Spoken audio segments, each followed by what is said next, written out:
Today we learn about how to keep a image title in Matlab. So let's go. At first, select the image.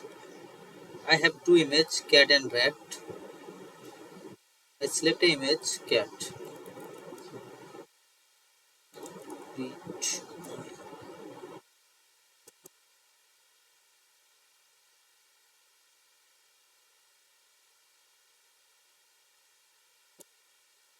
Select the image.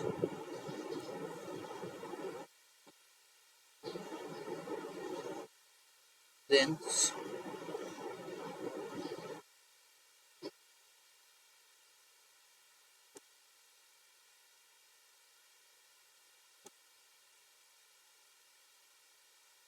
so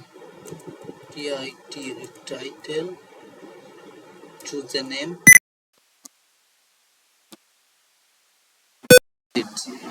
Hit enter.